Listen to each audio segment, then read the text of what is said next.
फोडणीसाठी ओल्या नारळाच्या करंज्या आपण बनवू। त्यासाठी आपण आता हा मैदा घ्यायचा बघा।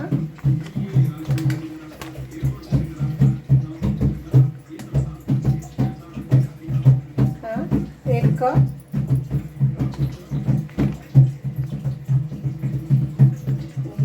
हा 1.5 कप मैदा घेतलेला आहे। आणि आता आपण हा बारीक रवा 1 बाउल घेतलेला आहे। त्याच बाउलच्या मापानं आपण घ्यायचं। आणि आता ह्याच्यामध्ये ना आता हे रवा आणि मैदा चांगलं मिक्स करून घ्यायचं। रवा घातल्यामुळे खुसखुशीत होतात आणि एकदम ना करंजीवर असं चांगले फोड येतात। थोडंसं मीठ चवीनुसार टाकायचं। आणि आता आपण कडक 2 चमचे कडक तूप टाकून घ्यायचं। गरम आहे, चमच्याच्या साहाय्याने असं मिक्स करून घ्यायचं।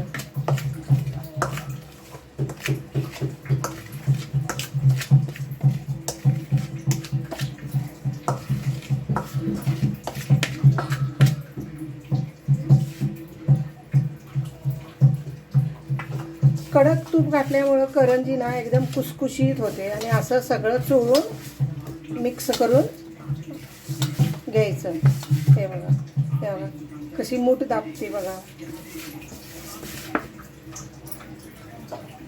आणि आता हे थोडं थोडं पाणी मिक्स करायचं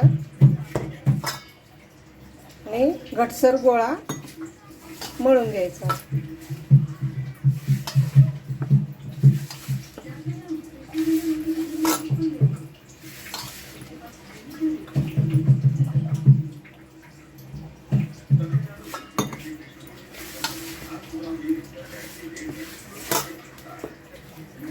हे बघा कसं स्मूथ झालेलं आहे बघा। जाड रवा टाकायचा नाही, बारीक रवा एकदम घ्यायचा आपण। हे असं चांगलं मिक्स करून घ्यायचं। जास्त सैसर नाही, जास्त घट्ट नाही। रवा आहे त्याच्यामुळे जरा असं नरम पीठ मळलं ना तर अर्धा 1 तासासाठी असं जेवढं तुम्ही ठेवाल 1 तास जरी ठेवलं तर एकदम छानपैकी आपल्या करंज्या तयार होतात। त्यासाठी पीठ जरा अर्धा 1 तास भिजवून ठेवायचं। आणि हे पीठ बघा आता किती छानपैकी एकदम कसं स्मूथ झालेलं आहे। रवा घातल्यामुळे हा पीठ ना थोडं हे करून ठेवायचं। त्याच्यावर जरा पाण्याचा हात असा शिंपडायचा।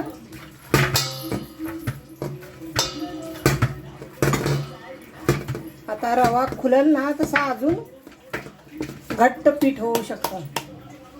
हे बघा ते आता असं ह्याच्यावर पॅक झाकण ठेवून 1 तासासाठी मी साईडला ठेवून देते। तर आता सारणाची तयारी करून घ्यायची। चला तर आता आपण एक पॅन गरम करत ठेवलेला आहे। थोडं 1 चमच तेल टाकून घ्यायचं, हे तूप टाकून घ्यायचं। 1 चमचा तूप टाकलेलं आहे। आता हे ड्रायफ्रूट भाजून घ्यायचं तुपामध्ये। हे भाजून टाकायचं कारण का तर चांगलं खरपूस लागतं सारण आपलं ना। ओल्या करंजीचं सारण एकदम खरपूस खमंग लागतं, कच्चेपणा जातो। आता आपले ड्रायफ्रूट आता चांगले खमंग सुगंध कसा येतोय बघा। आपले काजू बदाम भाजलेल्याचा एकदम खरपूस लागले ना छानपैकी सुगंध येतो। आता हे साईडला काढून घ्यायचं। आपण आता 1 चमचा खसखस भाजून घेऊ। गॅस बारीक करायचा, छानपैकी असं भाजून घ्यायचं। आता खसखस पण आपण छानपैकी भाजून घेतलेला आहे। आता गॅस बंद करून घेऊ। चला तर आता आपण सारण बनवून घेऊ।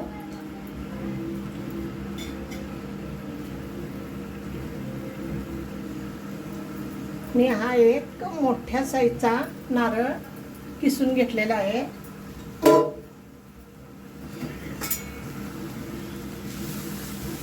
एक मोठ्या साईजचा नारळ ना बारीक करून घेतलेला आहे.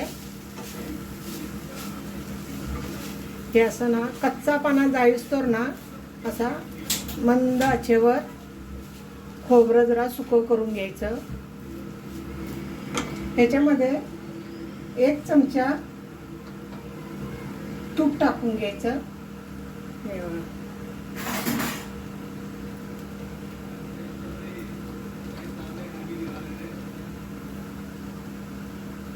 दोन चमचा तूप टाकून घेतलेलं आहे. आता हे तुपामध्ये चांगलं मंद आचेवर चांगलं खरपूस असं हे करून घ्यायचं परतून. म्हणजे जेवढा नारळामध्ये पाण्याचा अंश असतोय ना तो सगळा शोषून घेतो. तूप तेल घालून आता हे सारण भाजलं ना चांगलं खरपूस खमंग असा स्वाद येतो. करंज्या खायला पण खूप छान लागतात.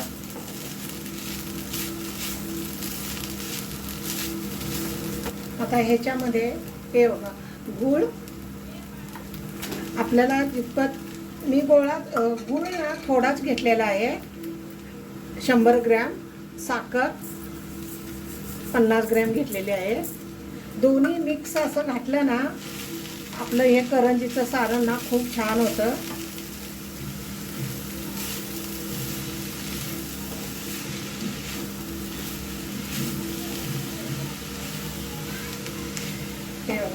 आता हे ड्रायफ्रूट वाटून घेतलेलं आहे.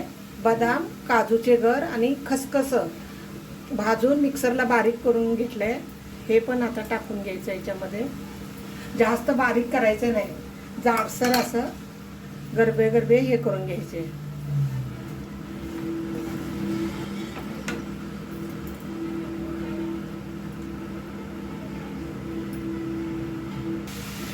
ह्याच्यामध्ये मिल्क पावडर टाकलेले आहे बघा 2 चमचे. मिल्क पावडरीमुळे खूप छान टेस्ट येते आणि सारणाला चव पण येतं आणि आळण पण येतं.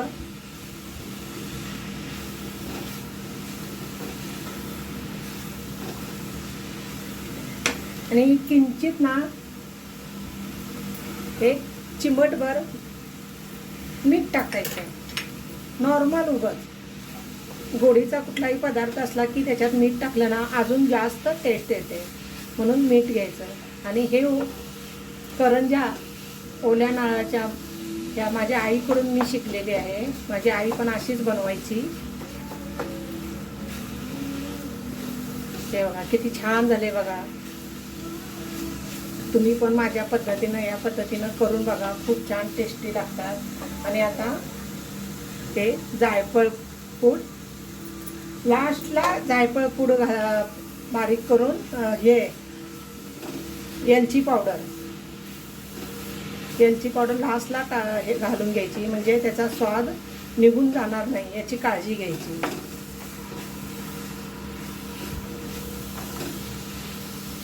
बघा कसं सुकं सुकं झालेलं आहे. आता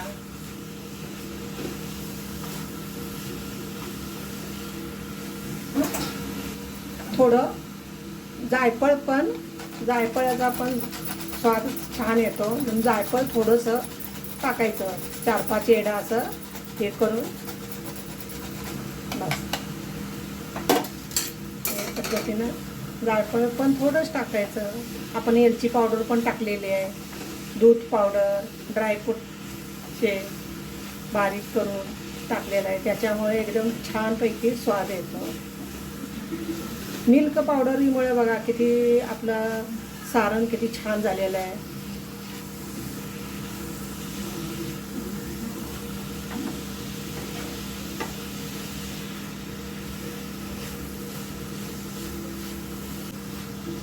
हा नारळी पौर्णिमेचा हा स्पेशल सण आहे करंज्या ओल्या नारळाच्या.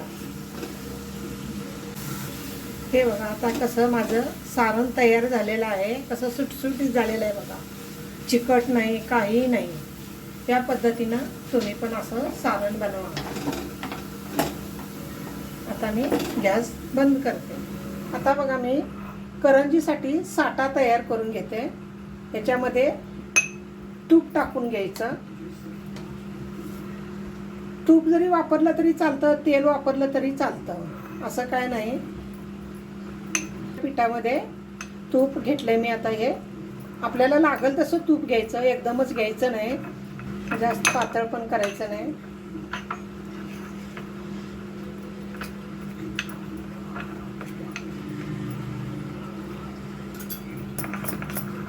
हे या पद्धतीनं असा साठा तयार करून घ्यायचा.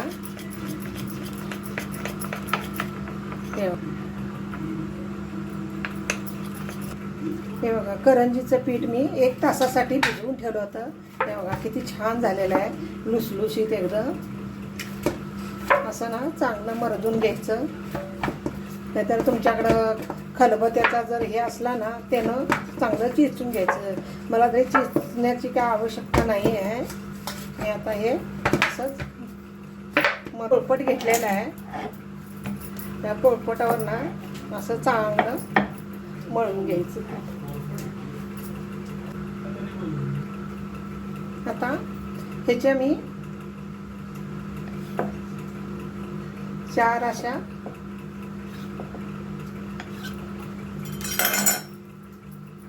आपल्या चपातीला कसं लागतं अशा लाट्या कापून घेतलेल्या आहेत. आता माझ्या ह्या 5 झालेल्या आहेत. आता हे एका प्लेटमध्ये काढून घ्यायचं. करंजीसाठी हे बघा, नॉर्मल असं पीठ लावायचं आणि आपण चपाती कशी बनवतो त्या पद्धतीनं पातळ असं, लई पातळ नाही लई जाड नाही, मीडियम साईज ना असं लाटून घ्यायचं.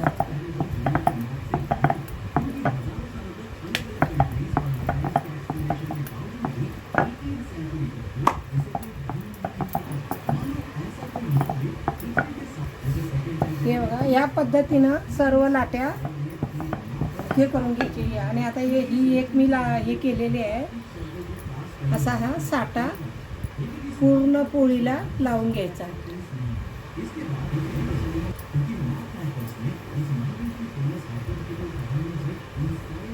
आपण आता सुका मैदा थोडासा वरती हे करून घ्यायचा सोडून. आणि आता हे बघा, हे असं बारीक असं हे करायचं, एकदम टाईट असा रोल करून घ्यायचा.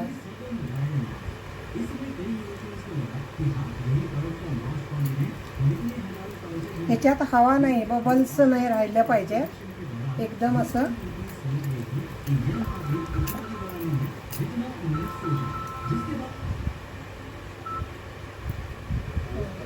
आता हे कटिंग करून घ्यायचं बघा, साईडचं कापून टाकायचं.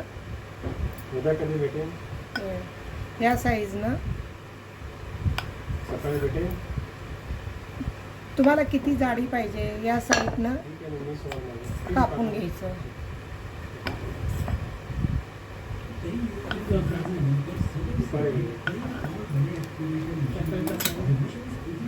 हे बघा, 1 2 3 4 5 6 एका लाटीमध्ये 6 हे झालेले आहे. तर हे बघा किती छानपैकी हे झालेलं आहे बघा, लेयर्स पडलेले आहेत. तर आता आपण तुम्हाला मी दाखवते.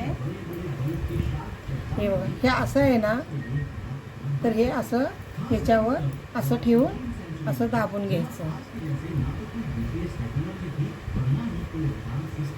आणि आता पीठ थोडं लावून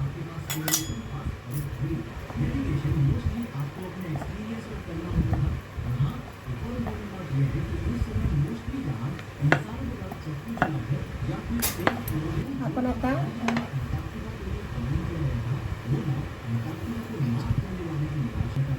हे बघा, आता हे सारण हे करून घेतलं आहे. साईडनं जर कडा जर आपल्या सुटत असतील तर असं पाण्याचा हात लावून घ्यायचा, बोटानं असं पाणी लावून घ्यायचं. आणि ही पात आहे ना, ही अशी हे करून घ्यायची. आणि आता नॉर्मल अशा आपली डिझाईन येण्यासाठी नॉर्मल असे काट कापून टाकायचे. नाही कापले तरी चालतात.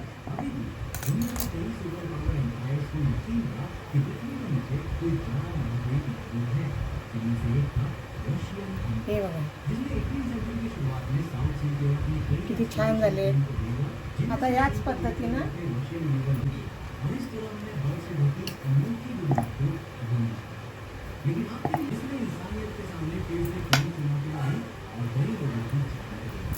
असा साईडनं पाण्याचं हात हे करून घ्यायचा, म्हणजे आपला करंजी तेलामध्ये सुटणार नाही.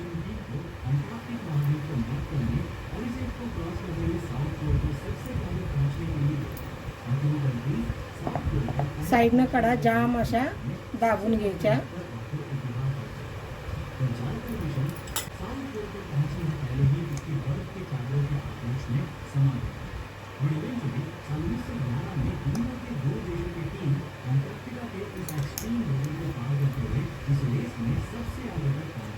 याच पद्धतीनं सर्व करंज्या आपण करून घेऊया.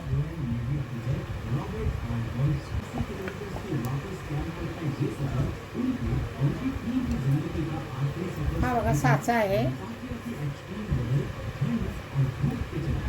या साच्यामध्ये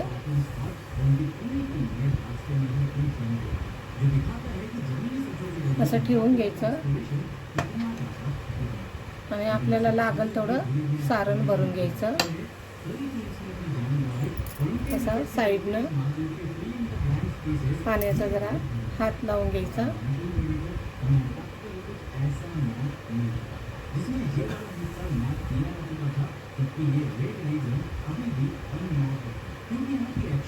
आता हे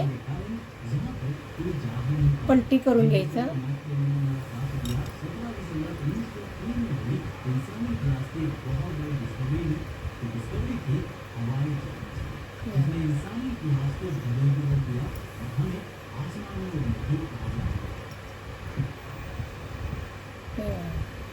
किती छान झाले बघा.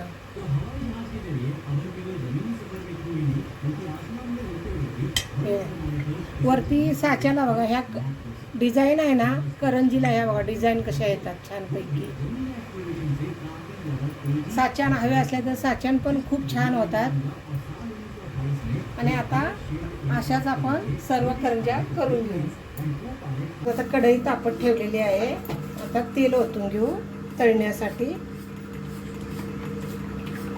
त्या बघा सर्व करंज्या मी अशा ह्या पद्धतीनं करून घेतलेल्या आहेत.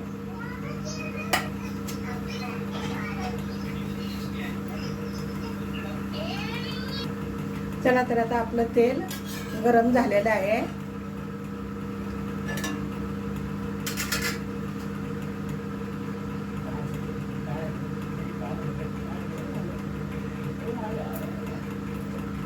आता या पद्धतीनं सर्वप्रथम एक करंजी, 2 करंज्या आपण सोडून घेऊ.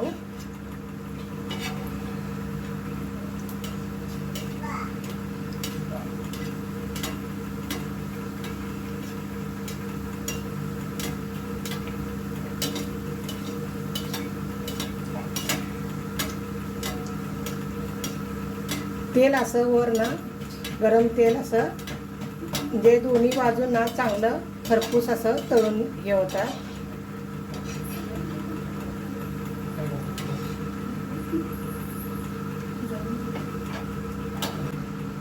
गॅसची फ्लेम एकदम स्लो ठेवायची, जास्त फास्ट करायची नाही.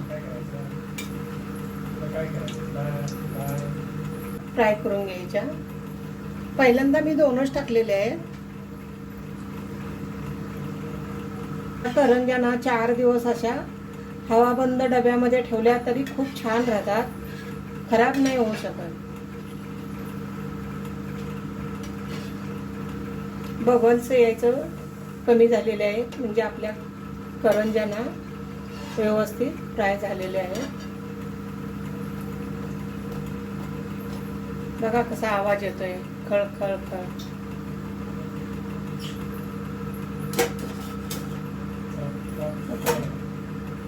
याच पद्धतीनं करंज्या सोडून घ्यायच्या. किती बसतील तेवढ्या ना आपण हे करून घ्यायच्या.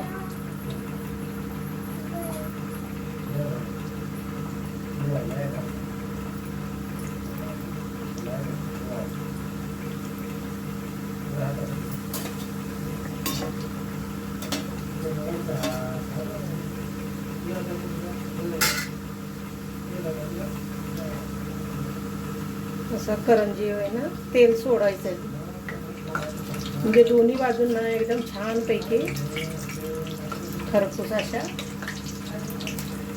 फ्राय होऊन निघतात.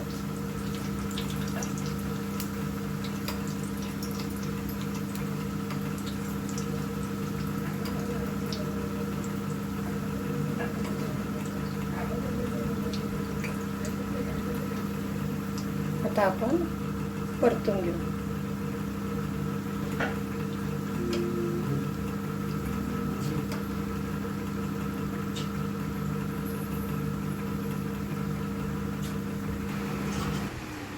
आज मी नारळी पौर्णिमेसाठी स्पेशल ओल्या नारळाच्या करंज्या बनवल्या आहेत. कशा झाल्या त्या बघा. आता मी एक तुम्हाला फोडून दाखवते. बघा किती खुसखुशीत, किती छान, नुसत्या खारीसारख्या झालेल्या आहेत. आणि तुम्हाला जर माझी ओल्या नारळाची नारळी पौर्णिमेची रेसिपी जर आवडली असेल तर लाईक करा, शेअर करा, कमेंटमध्ये मला सांगा आणि सबस्क्राईब करायला विसरू नका.